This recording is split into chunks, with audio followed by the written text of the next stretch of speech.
اگر تو اپنی والدہ کو کندھوں پر سوار کر کے بیت اللہ کے چکر لگوا لے، سعی کروا لے،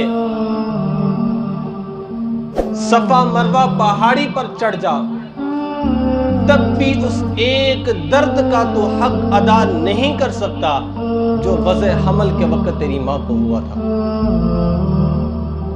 آج کوئی کتنی ہی باپ کی فرما برداری والی زندگی کیوں نہ گزار لے، لیکن ماں کی ایک ہلکی سی تکلیف جو وضع حمل کے وقت ہوئی تھی، اس کا حق نہیں ادا کر سکتا۔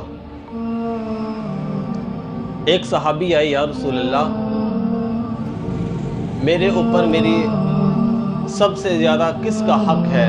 حضور صلی اللہ علیہ وسلم نے فرمایا تیری ماں کا۔ پھر فرمانے لگے، یا رسول اللہ، میرے اوپر سب سے زیادہ کس کا حق ہے؟ کہا تیری ماں کا۔ پھر پوچھا، یا رسول اللہ، میرے اوپر سب سے زیادہ کس کا حق ہے؟